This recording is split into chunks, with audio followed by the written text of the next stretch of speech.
শুভ সকাল বন্ধুরা, কেমন আছো সকলে? আশা করি অনেক ভালো আছো। আমরাও বেশ রয়েছি। আমি পিয়া মণ্ডল ফ্যামিলি ব্লগের পক্ষ থেকে তোমাদেরকে অনেক স্বাগত, অনেক ভালোবাসা। চলে এসেছি আরও একটি ভিডিও নিয়ে। সকালবেলায় বাবু ওর পাপাকে ইউনিফর্ম পরা দেখে বেশ অবাকই হয়েছিল। Happy Republic day. আজকে যেহেতু রিপাবলিক ডে মানে প্রজাতন্ত্র দিবস, তাই ওর পাপা ইউনিফর্ম পরেই ডিউটি গেছিলো। সচরাচর ওর বাবা খুব একটা ইউনিফর্ম পরে না, যেহেতু ওদের হোয়াইট একটা টি শার্ট পরলেই আর কি হয়ে যায়। এক একজনের তো এক এক রকম ডিউটি। যেহেতু ওর বাবাকে অফিস যেতে হয়, তো ওর বাবার ট্যাক্সুট আর হোয়াইট একটা গেঞ্জি পরলেই হয়ে যায়। তাই আর কি আজকে ওর মানে পাপাকে ইউনিফর্ম পরা দেখে ছেলে আমার একটু অবাকই হয়েছে। আর জিজ্ঞাসা করছে, পাপা তুমি আজকে পুলিশ সেজেছো? তুমি আজকে পুলিশ সেজেছো? ও আর কি জানে ওর পাপা পুলিশ, যেহেতু ওর পাপা ড্রেস খুব একটা পরে না, তাই বাচ্চা আমার খুব অবাক হয়েছে। এদিকে ওর বাবা দুটো টিফিনও নিয়ে এসেছিলো। দেখো বাবাকে স্যালুট করা দেখাচ্ছে, ওর ঠিক মতো আর কি হচ্ছে না, চেষ্টা করছে ছেলে আমার। ছোটো থেকেই যেহেতু ও কোয়ার্টারের মানুষ, তাই পুলিশ দেখে দেখে অভ্যস্ত, তাই পুলিশের প্রতি একটা আলাদাই ওরা একটা ভালো লাগা সৃষ্টি হয়ে গেছে। এইদিকে দেখো আমি দেখছিলাম টিফিনে কী কী রয়েছে।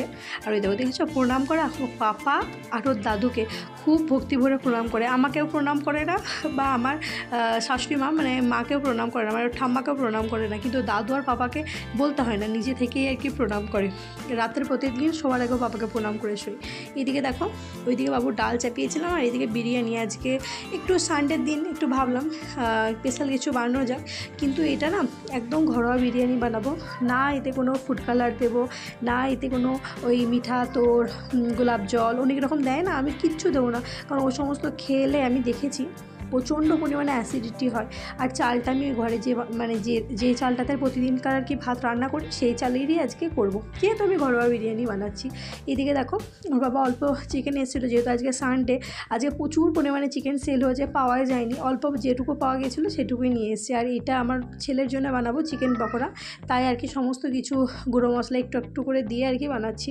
ও লঙ্কা গুঁড়ো মানে খেতে পারবে না, তার জন্য একটু গোলমরিচ গুঁড়ো দিয়েছিলাম, 2 ফোঁটা সয়া সস দিয়েছিলাম, একটু এমনি সস দিয়েছিলাম, আর এদিকে কর্নফ্লাওয়ার দিয়ে মাখিয়ে দেখো তেলের উপর একটা একটা করে দিয়ে দিচ্ছি। খুব একটা বেশি বানাবো না, ওই 7-8টা মতো বানিয়ে দেবো থালি আর কি। ওর তো একার জন্য, যেহেতু আমরা তো খাবো না, আর মাংসের পরিমাণটা অনেকটা কম ছিল, তার জন্য আমার ছেলের জন্যই আর কি বানিয়ে দিচ্ছি। ও এমনি রান্না করা মাংস খুব একটা খেতে চায় না, রান্না করা বলতে এই ঝোল বা বিরিয়ানিতে খুব একটা ওর পছন্দ হয় না, কিন্তু এই চিকেন পকোড়া করে দিলে দেখেছি একটু আধটু করে খায় আর কি। মানে চিকেনের প্রতি সেরকম আর কি ভালোবাসা নেই। অন্যান্য ছেলে দেখেছি চিকেনের প্রতি বড্ড ভালোবাসা, কিন্তু আমার ছেলে নেই। আমার ছেলের ডিমের কুসুমের প্রতি বড্ড ভালোবাসা। ও গরম গরম, তাতে আবার ঠান্ডা হলে হবে না, গরম গরম তুমি যদি ডিম দাও ওকে, কুসুমটা ও ভক্তি ভরে খাবে। কিন্তু এই সমস্ত পকোড়া টকোড়া মানে চিকেন টিকেন খুব একটা পছন্দ করে না। তো পকোড়াটা দেখছি আমি 2 দিন ধরে যদি করে দিচ্ছি, তো 2 পিস 3 পিস আর কি নিজে নিজে আর কি খাচ্ছে। নাহলে জোর জবরদস্তি করে বাচ্চাকে খাওয়ানো বড্ড মুশকিল। আর তো জানো এদিকে একটা একটা করে চিকেনও আমার ভাজা হয়ে গেছে, এই দেখো পকোড়া ভাজা হয়ে গেছে। আর এইদিকে হলুদ, একটু লেবুর রস আর একটু লবণ মাখিয়ে রেখে দিয়েছিলাম, ওটাই আর কি একটু তেলে একটু ভাজা ভাজা করে নেবো। আসলে আমার এখনও পেঁয়াজ কাটা বা কোনো মশলা করা কিছু তৈরি হয়নি। একা হাতে একবার বাচ্চা দেখা, একবার ঘরেই কাজকর্ম করা, একবার ভিডিও করা, এই করতে করতে আমার জীবনে একদম ছাড়খাড় হয়ে যাচ্ছে আর কি।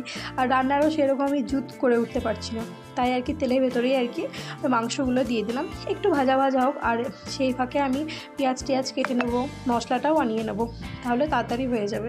এইদিকে দেখো আমি পেঁয়াজগুলো একটা একটা করে কেটে নিচ্ছি। আর 100 বার করে আমার ছেলে আসছে, মাম্মি কী করছো, মাম্মি কী করছো, একবার এই ঘরে এসো। ওরও আর কি একা একা বিরক্ত লাগে ঘরের ভেতরে খেলা করতে। আমার সাথে গেলেও মানে আমি একটু কাছে ওর পাশে বসলে একটু লাফালাফি ঝাপাঝাপি করে, ওইটা ওর ভালো লাগে। আর আমি তো এখন টিভি দেখানো অনেকটা মানে টিভি ফোন দাও অনেকটা কমিয়ে দিয়েছি। ও দেখে না বললেই চলে, যখন আমি চালিয়ে দিই তখন মানে দেখে, না হলে সব সময় এইটা চালিয়ে দাও ওইটা চালিয়ে দাও আর করে না। আগে প্রচণ্ড পরিমাণে করতো, কিন্তু এখন দেখেছি ধীরে ধীরে আর কি ওই টিভি বা ফোনের প্রতি নেশাটা আর কি অনেকটা কেটে গেছে। এদিকে দেখো মাংসটা আমার কষানো হয়েছে, দেখেছো কী সুন্দর লাগছে মাংসটা। মানে বাটা মশলা আজকে একটু একটু বেশি দিয়েছি, জিরে বাটা ধনে বাটা এই সমস্ত কিছু দিয়ে আর কি বানিয়েছিলাম। এইদিকে তো বেরেস্তা করতে গিয়ে একটু বেশি ভাজা হয়ে গেছে। আর এই দেখো আলু দিয়েছিলাম আর কি, ওই 3টে মতো আলু আর কি হাফ হাফ করে কেটে দিয়েছিলাম, মানে 6 পিস হয়েছিল। এটা আর কি আমার মোমো স্টিমার, আমি এখানে মোমো বানাই। এতে গরম জল করতে হয়, তারপরে তো যে একটা ইয়ে আছে ওটা দিয়েই করা হয় মোমো স্টিমার। তো এতেই আর কি আমি বিরিয়ানিটা করব। তাই ঘি আর তেল হালকা করে একটু চারিদিকে মাখিয়ে নিলাম। তারপরে দেখো ভাতটা আর কি, আর ভাতটা তো আমি আগে গরম মশলা মানে সমস্ত গোটা গরম মশলা আর কি দিয়ে ভাতটাকে আর কি আমি সিদ্ধ করেছিলাম। তাতে কি হয়, গরম মশলার গন্ধটা ভাতের ভেতরে আর কি চলে যায়। লবণও দিয়েছিলাম, তো লবণও ভাতের ভেতরে চলে গেছে। আর তাই অল্প অল্প করে ভাতটাকে আর কি একটা করে ঝেড়ে ঝেড়ে দিচ্ছি, যাতে একসাথে জমাট না বেঁধে থাকে আর কি। আর আজকে আমি সেই ভালো চালের আর কি করিনি, যেটা আমরা সাধারণত ভাত খাই, সেই চালের আর কি ঘরোয়া বিরিয়ানি বানিয়েছিলাম। দেখো এবার মশলা যেটা চিকেন কষাটা ওটাও আর কি দিয়ে দিচ্ছি অল্প অল্প করে, আলু চিকেন কষা সমস্ত কিছু আর কি একটু একটু করে সাজিয়ে সাজিয়ে দিয়ে দিচ্ছি। তারপরে তো বেরেস্তা দেবো, তারপরে তোমার যা দেয় আর কি চিকেন মশলা আর চিকেন মশলা বলছি, বিরিয়ানি মশলা। আর ঘরে না আমি একটা সমস্ত কিছু গরম মশলা দিয়ে আর কি সুন্দর একটা মশলা বানিয়ে রেখে দিই। এই দেখো বেরেস্তা দিয়ে দিলাম, তারপরে মশলাটা দিয়ে দেবো। ওই যেটা বানিয়ে রাখি না আমি ঘরে, ওটা দিলে যে এত সুন্দর স্মেল হয় কি বলবো। এই দেখো এই মশলাটা মানে সমস্ত রকম গরম মশলা আর কি ভেজে এটাতে আর কি একসাথে গুঁড়ে রেখে দিই। এটা আমার অনেক দিন চলে যায় এই চিকেনে বা তোমার এই বিরিয়ানিতে, যাতে কিছু দেবে তোমার বেশ ভালো লাগে, পোলাওতে খুব ভালো লাগে বেশ খেতে। তো আমি স্টেপ বাই স্টেপ আর কি সমস্ত কিছু সাজিয়ে নিচ্ছি। আজকে পুদিনা পাতাটা ছিল না, পুদিনা পাতাও যদি কেটে কেটে এর ভিতরে দিয়ে দেওয়া হয় না, অপূর্ব একটা স্মেল আসে। এই তোমার ওই মিঠা আতর বলো হ্যানা ত্যানা বলো, ওই সমস্ত দেওয়ার কোনো প্রয়োজনই মানে বোধ হয় না। তুমি একবার তোমরা এইভাবে করে দেখো, দেখবে খুবই ভালো লাগবে। আর আমি ঘিটা এতে করেই বোতলে করে নিয়ে এসেছিলাম। আরেকবার আসার সময় কি হয়েছিল, যখন আমরা মণিপুর যাচ্ছিলাম একটা কাঁচের শিশিতে করে ঘি নিয়ে যাচ্ছিলাম, বাস ভেঙে পুরো জামা কাপড়ে লেগে একাকার অবস্থা, তাই প্লাস্টিকের বোতলে করেই নিয়ে এসেছিলাম। এইদিকে দেখো আমার সমস্ত কিছু সাজানো হয়ে গেছে। এবার তাওয়াটাকে গরম করে গ্যাসে দিয়ে দিলাম। আর ছেলে দেখছো না, ওরকম স্নান হয়নি, আমারও স্নান হয়নি। এবার আমি যাব স্নান করাতে। আর এইদিকে দেখো চাপিয়ে দিয়েছি, এবার আমরা স্নানে চলে যাব। আর আমাদের স্নান ধান সমস্ত কিছু কমপ্লিট। ওর পাপা নিয়ে এসছে আর কি এইগুলো, বোধহয় দই নিয়ে এসেছিলো, চকলেট নিয়ে এসেছিলো, ফল নিয়ে এসেছিলো, ওগুলো আর কি নিয়ে এসেছিলো। আমি একটা একটা করে বার করছি। ওর বাবা দইটা নিয়ে চলে গেল। জুস নিয়ে এসেছিলো, এগুলো আর কি ও স্যার দিয়েছিলো, তো সেগুলো সমস্ত নিয়ে এসেছিলো, দেখাচ্ছিলো যে এ নাও বাবুকে। ওর আমার ছেলের সামনে তো দেখানো যাবে না, তাহলে এক্ষুনি সবগুলো নিয়েই আর কি বসবে, তাই তাড়াতাড়ি করে আমি আর কি টেবিলে রাখছি। এগুলো সমস্ত সরিয়ে ফেলতে হবে, তোমার 2 সেকেন্ড লাগবে না, এগুলো সমস্ত ফিনিশ হয়ে যাবে। কিন্তু তুমি ভাত রুটি কিছু একটা দাও, 5 ঘন্টাতেও শেষ হবে না। আর ফলের ঝুড়িটা একদম খালি হয়ে গেছিলো, একটা একটা করে ফলগুলো আমি রেখে দিচ্ছি আর কি। আর আমার স্নানও হয়ে গেছে, ঠাকুর পুজো দেওয়া হয়ে গেছে। প্রথম কী করছিলাম, এখানে এসে সকালে উঠে পুজোটা দিয়ে দিচ্ছিলাম। এই কদিন স্নান করে তারপরে পুজোটা দিচ্ছি, কিন্তু এইদিকে করতে গিয়ে কী হচ্ছে, আমার প্রচুর লেট হয়ে যাচ্ছে। আবার ভাবছি কাল থেকে আগে সকালে উঠে আগে পুজোটা দেবো, তারপরে স্নান করবো, না হলে অনেক লেট হয়ে যায়। আর এইদিকে দেখো দইটা নিয়ে এসেছিলাম, এবার একটুখানি রায়তা বানাবো, তার জন্য আর কি দইটা ঢেলে নিচ্ছি। বেশি দই নিয়ে আসা হয়েছিল, কালকে কারি টারি কিছু একটা বানিয়ে দেবো।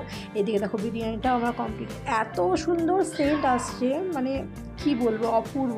আর এইদিকে দেখো পেঁয়াজগুলো কেটেছি দেখেছো এত মোটা মোটা করে। আর ওর বাবা আর কি খাবারটা বেড়ে দিচ্ছে, আর আমি একটুখানি ক্যামেরা করে দিলাম। এই কাটাকাটি ব্যাপারটা ওর বাবা আর কি খুব ভালো করে, আমার দ্বারা হয় না, আমার ঘেটে যায় একদম। দেখেছো কি সুন্দর লাগছে, এতে কিন্তু কোনো কিছু কালার টালার কিচ্ছু দিইনি। কিন্তু তোমার খেতে হয়েছিল অপূর্ব, সত্যি কথা বলছি অপূর্ব খেতে হয়েছিল। আর একবার এরকম করে করে দেখো, আশা করি তোমাদেরকে ভালো লাগবে আর কি। আর ওর বাবাই দেখো দুজনে খেতে বসে পড়েছে। আর তারপরে খাওয়া দাওয়া হয়ে গেছে, জামাকাপড় কেচে বালতিতে রেখে দিয়েছিলাম। আমার এই যেগুলো দড়ি আছে না বারান্দায়, এত উঁচু উঁচুতে আমার হাতের নাগাল পায় না, তাই লাফিয়ে লাফিয়ে ঝাঁপিয়ে ঝাঁপিয়ে আর কি আমাকে জামাকাপড়গুলো মিলতে হয়। যাই হোক জামাকাপড় সমস্ত মেলামেলি কমপ্লিট হয়ে গেছে, সমস্ত ক্লিপ লাগিয়ে দিলাম। আর এদিকে ছেলে সন্ধে লেগে গেছে আর কি, লাগবো হয়েছে আর কি। আর আমার ছেলে আমার সামনের কোয়ার্টারের একটা দিদির সাথে আর কি খেলা করছে। এদের দুজনের মানে আমাদের এই ইয়েটাই সেকেন্ড ফ্লোরে আর কি, ওদের 4টে ফ্যামিলি রয়েছে, তো 2টো বাচ্চা রয়েছে। দেখেছো আকাশটাকে দেখো, অপূর্ব। যাই হোক কেমন লাগলো অবশ্যই জানিও, নতুন কোনো বন্ধু থাকলে সাবস্ক্রাইব করো, বাই।